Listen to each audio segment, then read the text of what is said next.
Okay, once again, this is Mike Loria here with the Unlimited Radio Network. I am here talking with owner Darrell Strong of two boats, the U9 Beacon is it Beacon Electric or Yep, a Beacon Plumbing's the Beacon U9. Plumbing is the U9 and U8 Beacon Electric. What got you interested, Darrell, in becoming an owner and the sport? Well, I grew up here in Tri-Cities, and so I've been going to these races since I was 7. And the owner thing, I don't know, insanity maybe. I was a sponsor for 7 years, Right. and then we decided we needed to help sport out. Yeah. Now, did you sponsor people like Jim Harvey at one time when he was racing, or was it? No, not back that far. It was Greg O'Farrell. Okay. And before that, Steve Webster. Okay. And so, that's, yeah, I did those two boats. Yeah. And of course, I know what your business that you do outside of racing is selling insurance. Am I correct? Yeah, I retired from selling. I'm more have an online system and I wholesale it. Okay. But health insurance, yeah. So I'll pretty much that's your. Well, these two boats make sure I'm not going to retire. Yeah. So what is the average cost just a year per boat? Right now, to run at the level we run, where we win a lot, it's $1 million a boat. That's year. That's a guesstimate for what it would cost for you.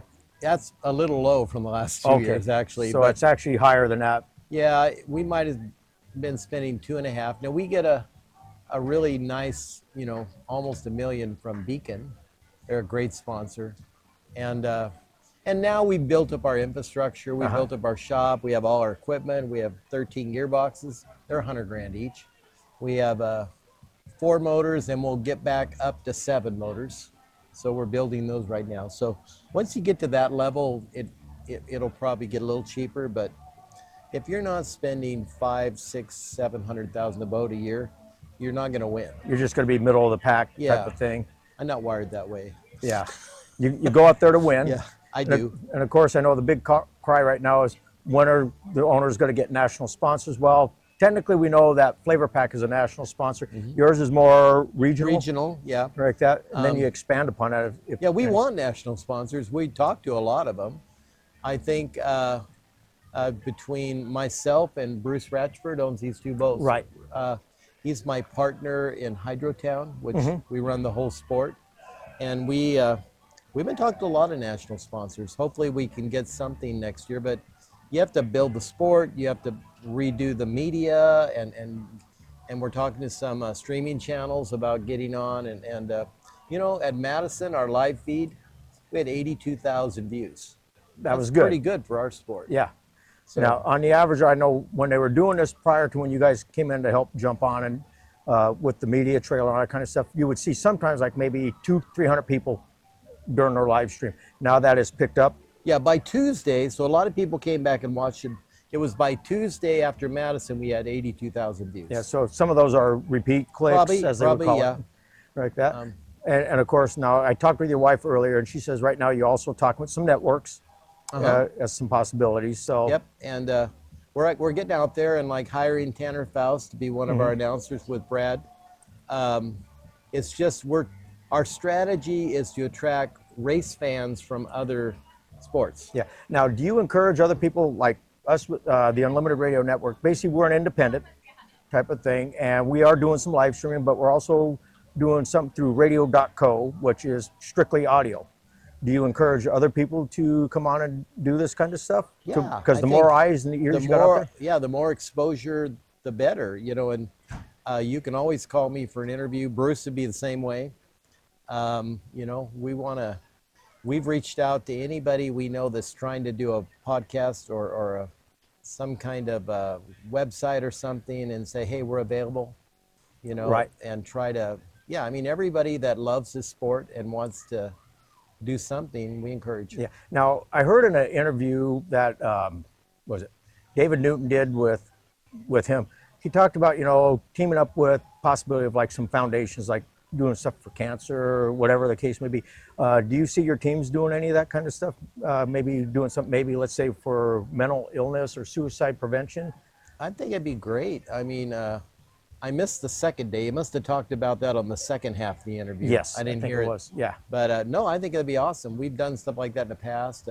we're doing something this race in Seattle where the O'Farrell boat's going to be a tribute to the armed services, Okay. armed forces. And in Seattle, we have a whole bunch of like Veterans. generals. No, I'm talking like top brass that are going to be there in VIP tents. And, that's just honoring those people, Right. honoring veterans. People And that serve our country and yes, everything. exactly. So, yeah, because I know with the Unlimited Radio Network this weekend, we teamed up with the V Foundation, which was started by Jim Valvano, Yep. like that. So we were originally going to do some stuff here locally, but certain things didn't happen. So that was fine. But the V Foundation decided they wanted to partner with this and explore this. So we're looking forward to doing that. We got some stuff that we're doing, and we encourage people to come by, even people from your team. We have some standees, and we got a little thing called Turbo Toad, and like that. So he's kind of like our mascot for this thing. And then we also got on our website a little flip book that talks about As long as you don't do Piston Pete. no, Yeah. no, no.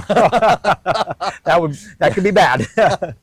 So, but other than that, though, we're just kind of getting the feel, see what's out there, and we, like I said, we're trying to encourage, we're trying to create copycats, people that want to come in and like that, because we know Brad Luce takes a lot of flack on the internet because they're saying, well, how come this wasn't that? So we're kind of looking at, okay, people, it's either put up or shut up.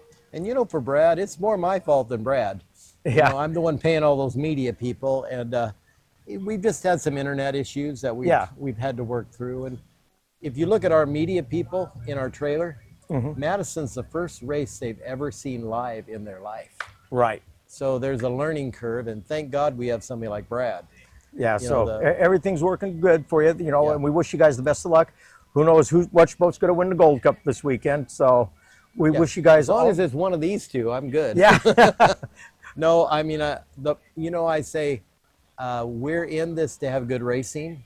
We don't need to win every race. Right. It's we just love the competition. I love having Bruce and his boats here. I want to get another owner like Bruce in here and get more national sponsors, and let's build this back up. We may never have 15 boats, Right. or not even that many left, but I'll tell you, we could have a good solid 9 or 10 Yeah, because I know there's still some of those turbines out there. in Detroit. That- Yeah. Now, have they started looking at it, even innovation into other power plants at this time? Yeah, I've talked to people about it. I mean, we still can get quite a few turbines. They're still available. Yeah. Now I know the Rupp brothers. They were using the what was it? The T64s They were like or whatever, the putting- GE. Yeah, like creating a 12-cylinder, weren't they? With I know they were trying to do the automotive with Yeah. the reciprocating engines, but I know they acquired like the motors that the Light All-Star had, and they were producing like over 4,000 horsepower, but they had to tone it down. And I remember they were a General Electric turbine. And then I remember Bill Worcester had the ones that they use out on the ferries and all that kind of stuff. So that part really hasn't been developed completely. right, yeah. I mean, right now we still can get a lot of T-55s, the Okay. Lycoming, because the Chinook helicopters fight a lot of fires, and they're used a lot commercially. So Right. we haven't had trouble getting engines. Yeah. And now a lot of these motors now, their part availability they can get from like out of Whispering turbines and things like that. Yeah, that's who we use. So it's like almost aftermarket parts that Yeah, you get. I bought 4 what they call can motors from the military or something. Right. And then you have to rebuild them. So we're doing that right now. So basically they got to be kind of reconfigured just yeah, for this made particular- into race motors. Yeah. But Kind of like what they did with the Allisons and the Rolls. And all Yeah, that. the hard thing about, I love those piston engines, but they're so complex and they break a lot. Yeah. I remember as a kid here, and it was sometimes attrition. Whoever made it won the race. Yeah. And of course now, since they changed the format back in '76, where it was winner take all final. Yeah. Like that. I remember at one point things were based off of who had the most points at the end of the day. So if they had over 800 points, everybody wasn't even anywhere as close to that. They can kind of sandbag it, finish third, win the race. Yeah, I like winner take all. Yeah. I mean, look at Madison. We had the top 2 points going into the final. We didn't win, Yeah. but we got beat. I mean, Madison ran a great. I'm not Madison. I'm sorry. Bruce's Goldman. boats. Yeah. And Goodman boat, and John Goodman and his staff were there, so they got to see it. They're great people. Yeah. So, they just beat us. You know, they went outside, got around that hole, and Yeah. Now, are you guys going to kind of try to do the one thing that used to happen, like when you had the Bill Muncies, Bernie Littles, and all that kind of stuff, where they kind of shot barbs at one another?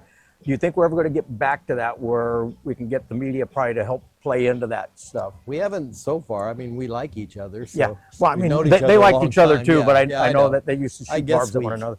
we could try it. Yeah, because I remember the most famous line was when Muncie in '79, I believe it was, when Steve Reynolds came on as a rookie, was talking about Muncie's theme was older's better.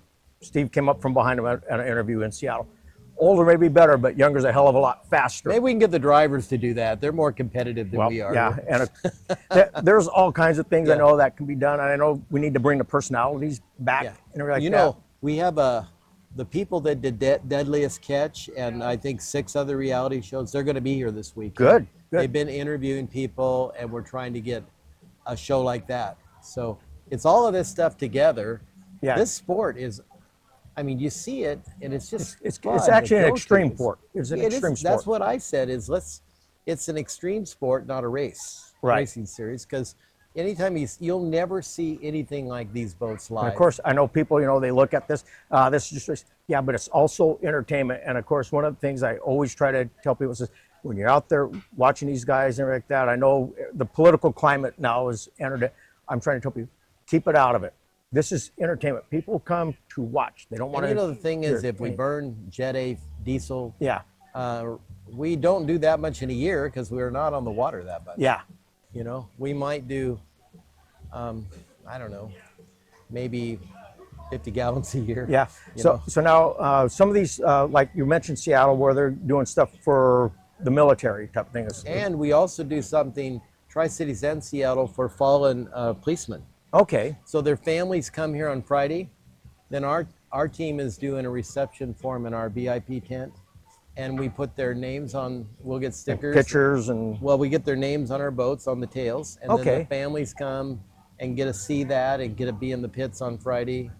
We've done it the last 2 years in Seattle, and we expanded it to Tri-Cities now. We'd like to do that nationwide, Yeah, too. because I know, I mean, I talked with this one guy. He's been a fan for well over 50 years. He came from out of Seattle. He moved here. He's always asking, do they ever do anything for the veterans? One of the vets, are they going to pay for my ticket to get in? And go, yeah, that just depends on the race site, what they want to do. Is that something that they're also trying to work towards? I haven't heard anybody say that. Okay. But so I can bring it up. It's like I am. Or a price break or something, I don't know. Yeah, I don't know. I mean, I mean, at this point, we have so many other things to think about. Yeah, right now you guys are trying to establish more race sites. I think the cool thing is we are doing something for the veterans. Oh, yeah. This race, and they're at least honoring them. And Bruce, you tell how patriotic Bruce is. Kind of took a page from out of Fred Leland almost. Yeah, exactly. But yeah, other than that though, yeah, we're wishing you the best of luck and like that. So hopefully you guys will be in the winner's circle. I hope so. We love it here. But I mean, I'm from Tri-Cities. Bruce is too. So our kids went to school together. Oh, well, that's good then. Yeah. Yeah. Okay, well, thanks for the interview, and we look forward to seeing more of you. Okay. All right, thank you. Thank you. We'll see you later. Bye-bye.